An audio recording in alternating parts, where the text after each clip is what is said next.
everyone, so it's us again, Emma and Siobhan. Hi. We are here today to talk to you guys about not just the Amityville horror case, but scratch that. Yeah, we wanted to break this video down into two parts. So the first part, we are going to be focusing on the Defeo murders, and we're going to be talking about that. And then the second part that we're going to be filming next week is going to be about the Lutz family and their claims as to events that happened in their house when they moved into the Defeo home over a year afterwards. So we're breaking this down. I'm going to be focusing on today the not necessarily, I don't want to say paranormal, but I would say the more unusual parts of the case, and Siobhan will be talking about the more logical side of the case and proof that there wasn't any actual paranormal activity involved in these murders. We are about to break down the Amityville horror murders. So, a little past 3 a.m. in the morning, on November 14th, 1974, 6 members of the Defeo family were found shot and killed in their home in Amityville, New York. These members consist of Ronald Defeo, who was the father, the mother, Louise Defeo, and their two daughters and 2 sons, Allison Defeo, Don Defeo, Mark Defeo, and John Matthews Defeo. The only living member was Ronald Defeo Jr. He waited to report the murders until 6:30 p.m. that same day. So he went to work the next day, spent the whole day at work, and then ended up reporting the murders at a local bar at 6:30 p.m. and brought his friends to the scene where they found the bodies. The parents had 2 gunshots in their back, and the children all had just 1. Now, here's the part, this is when we get into the stuff that makes this case very unusual. Yeah. Very, very unusual. And there were a couple things. So, first off, all of the members of the family were found in their beds, all lying on their stomachs with their arms outstretched above their heads like this.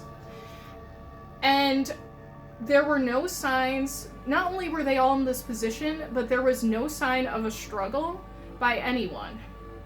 And when they ended up going in to do the autopsy, there were no drugs found in their system. There really weren't any signs of the bodies being moved to make it look like they were all in that position. Nothing of that nature, which they found very, very strange. Because not only the fact that they were all in the same positions, but how did no one get out of their beds when this happened?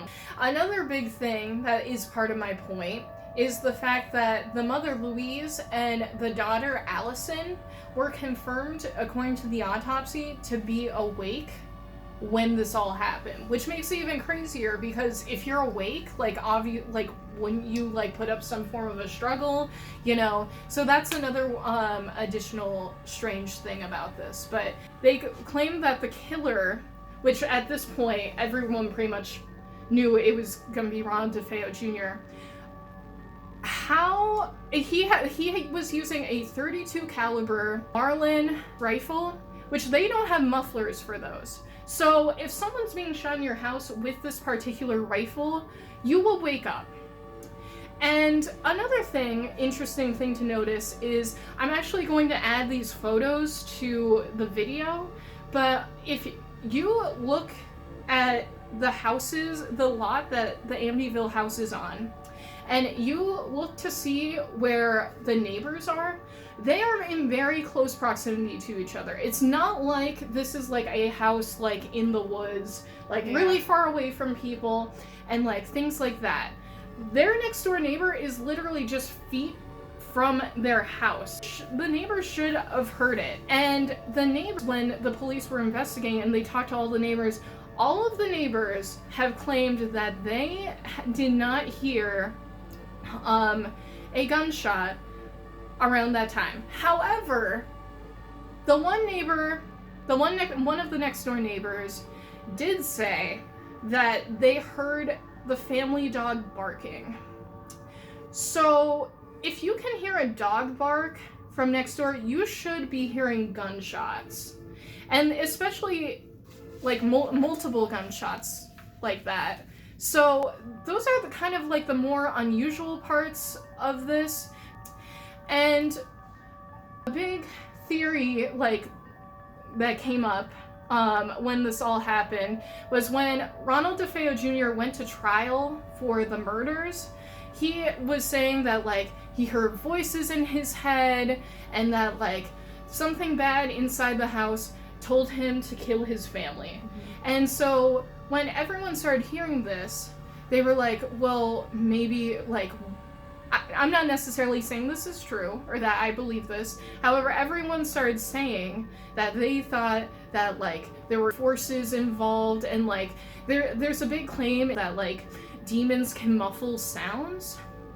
So a lot of people think that there was some, like, demonic activity involved, was able to, like, hold these people down, or, like, whatever or, like, at least muffle the sound. Like, I'm not saying I never believe this, but this is what people thought, just because of the strange, bizarre, like, unusual of, like, situation that this murder took place around. That's pretty much what I have for the weird stuff.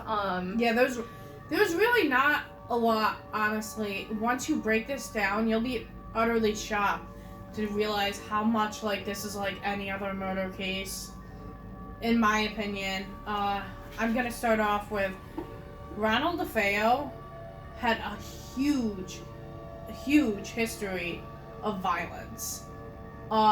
He tried to shoot his dad one time in the house, but the gun stalled, and that didn't end up happening, thank God. He also held a rifle to his friend's head and made a sound. Not only that, but actually, I think it's a few months prior to this, he robbed his grandfather's business for $20,000. He supposedly said that he got robbed when he was transferring it, and he did not. So he was under fire for that. He was also on probation for drugs. He just had a very large rap sheet, so it was not really, like, it really is not that abnormal once you break it down.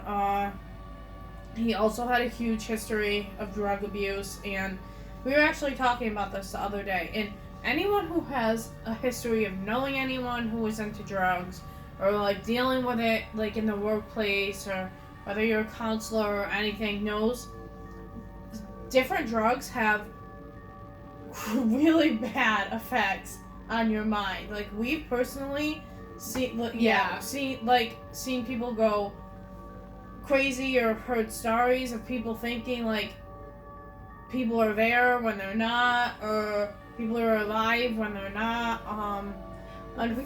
Unfortunately, Ronald Defeo was on heroin, and that is a big one. So yeah, I don't, like, this guy, if you ever see Defeo talking about this in an interview, he really seems like he might believe that some kind of demon came in his house and told him to, like, fire away. But, I mean, honestly, it's a fact he was on LSD the night of the murders. So, that is not, he went home and smoked a joint. That is, he took tabs and tabs of LSD, and he was going a little crazy. I mean, that really needs to be taken into account. I almost think that the lawyers use this to brew up an insanity plea, which is it's really common. I mean, it was more common back then, not so much today, but the insanity plea was used a lot back in the day to try to get people off. It's not like it was today. I feel like it is today. It's not so used because was so overused. So One of the biggest things that I have never heard in any YouTube video or anything that I've watched is he literally that night, after the police were there, asked them how he could cash in on his father's life insurance. That is like a red flag, because those life insurance policies are usually what people are after in a lot of cases. Okay, let's say like when demons or something are real. So you're telling me this demon was like, oh yeah, make sure you cash in on the life insurance. Who's got bills? Like, that doesn't happen. No. It's bullcrap. I think he was lying because the obvious reasons. He just slaughtered all of his family. He then tried to make up a story about a hitman for the mafia. Yeah. That was very quickly done. Literally, and it was the police quickly called him out on it right away for the hitman story. We're like, this is not true. Between that and the life insurance, they were over it. They weren't having it, and they quickly called him out. So after that, he's like, he finally broke down, and he was, oh my god, once I started, I couldn't stop. And that is how the demon story came to be. And then later, when his lawyer came in, I think they just ran with it. It's kind of plain and simple. It's really not the big story, I think everyone makes it out to be, unfortunately. I mean, it's just very tragic. But once that trial started, that's what they used. That was their fuel. Those lawyers just ran with that. What do you think about the weird positions and like the rifle? Like, what do you think about those things? So, how I break this down is, first of all, not a lot of people know this, but there was a second gun that was missing. All they found in the garbage was the things he used to clean up the blood and an empty gun holder in which they never found the gun. Until years later, when they, PI, I believe it was, went in the canal and found a gun that, it's not confirmed to be his, but it was the same type of gun that was the Defeo's family's gun. So I also want to add in the fact that he did tell the police that he did drug his family. The police did say they did a toxicology report and found nothing. Granted, he is a pathological liar. However, there are some drugs that you have to specifically test for in a toxicology report if they didn't test for that. He said he used some sort of barbiturate. Yeah, barbiturates. So, if you were telling the police this, like, wouldn't you think the police would, like, be like, oh, we should, like, double check to make sure that's correct, and, like, everything. And another thing about that, too, is just that, like, I mean, I don't know how much he, like, claimed to have given them, but, like, think about that. So, like, a typical dinner time, he said it was during dinner, so typical dinner time is, like, what, 6, 7 p.m., maybe? Like, typically around there. So, and the murders happened past 3 in the morning.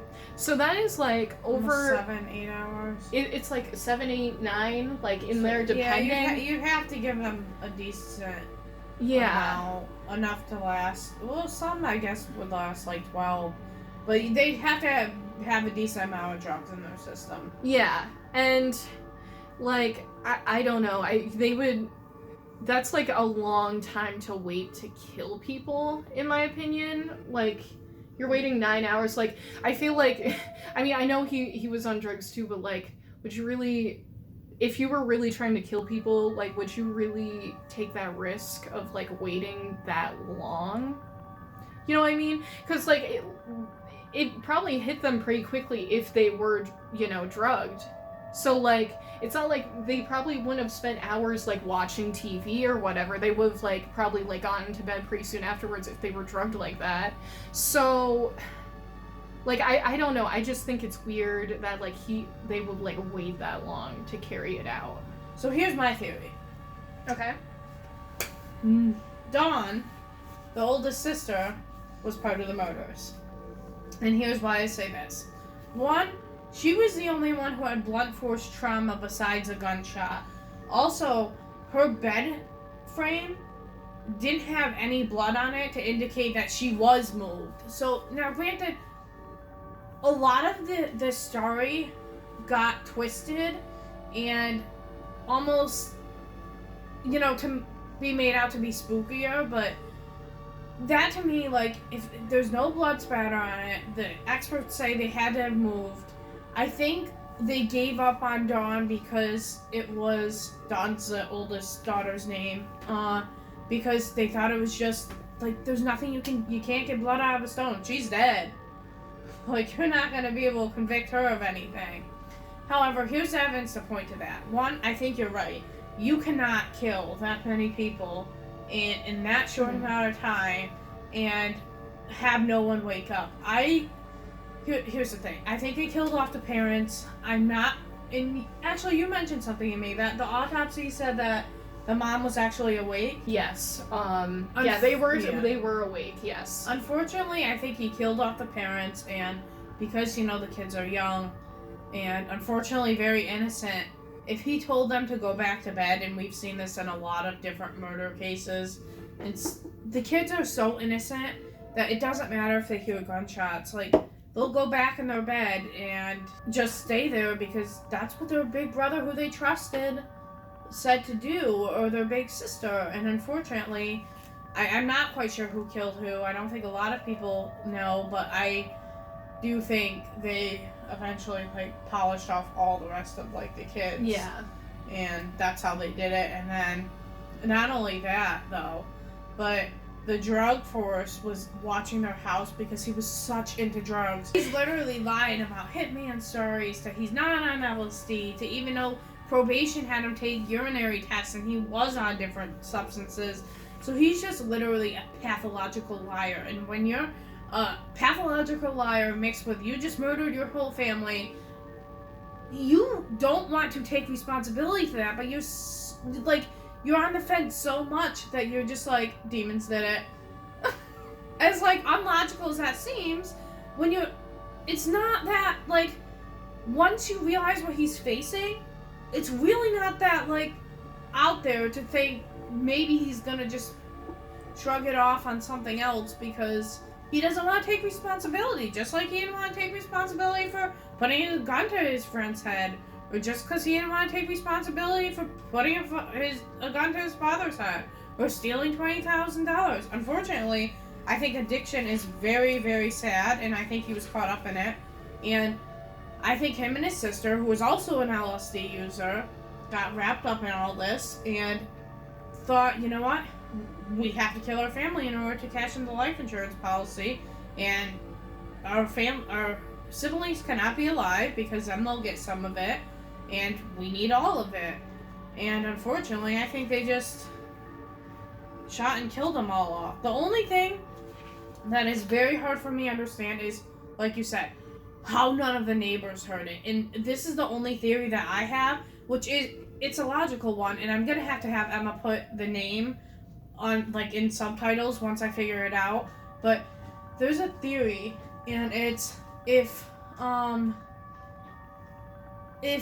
you walk by somebody who needs help and you think somebody already was gonna call for help, that you walk right by them. And there's been so many instances where there's something tragic like a mugging, and you have crowds of people just walking by that person because they think, oh, well, someone else will help them. And I know there's a definition to this, and I'll never find it. We will find it, and we will tell you.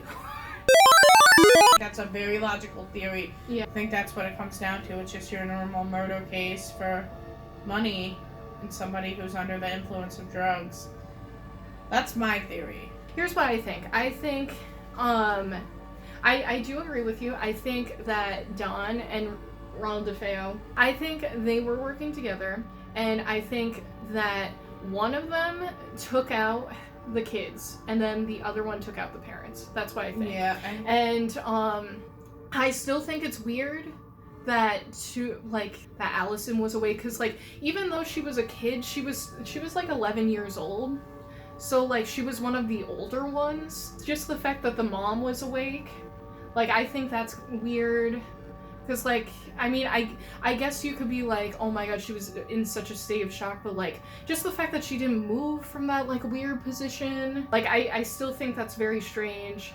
I do think that Don and Ronald Defeo had to have been working together, Ronald Defeo Jr. I do think they were working together. I think especially if like multiple gunshots were going on, the houses are so close together, it's insane. So like, I feel like it should have been close enough that even if like, I feel like next door neighbors still should have been concerned. But yeah, he definitely couldn't have done this alone. In my opinion, there's absolutely no way. I also feel like a lot of this, there's a lot of like weird dead ends, and you and I have talked about this a little bit, but I think what this really comes down to is like sloppy police work and like people taking the word of people who are high. That's really what it is. I agree. And I feel like if you are really, really high, I feel like your word should be nothing, because like I said, especially if you're on LSD, like, and like hallucinogenic drugs, because now it's not like shrooms where like after a few hours it's over. Like LSD, you are committing to like at least 12 hours of tripping, okay? Like it's not like a short period of tripping. So, and like the fact that he probably took more than one tab, I mean, I don't know that for sure. I think he said he had like, they had like 5 or 10. Active abuser, yeah. Like you're an active drug abuser. I don't think your mind is here. Yeah, your mind's not here ever, really. But like, especially after 5 to 10 tabs, like you are not like here at all. Yeah, absolutely not. And I think they came up with a half-done plan to get their parents' money when they were tripping and didn't think it through. Yeah, and I think the police like didn't have a lot of answers. So I think even though he was high as balls and like they shouldn't have been taking his word, they probably just took it. And like like you said, there was just like sloppy investigating, you know? Yeah, like, I have to say, it's just like. And like I said, I still do find those like other things weird, but I think if they investigated more, they could have gotten more answers. I think they just wanted it to be like kind of an open and closed thing, and like Ron DeFeo Jr. I think he just kind of said like took the blame for everything, and they're like, we don't have to question the rest of this shit. Like we're just gonna go, you know. I mean, I haven't been to Amityville, so like I can't fully say anything, but like from what I've heard, people just kind of describe it as this cute little village town on Long Island, like a place where like a quieter town where like everyone knows everyone, like that kind of place. So it wouldn't surprise me if just were overwhelmed by the situation and just didn't know. We're gonna be going into the Lutz family and their claims as to what happened at the house after they moved in after the murders.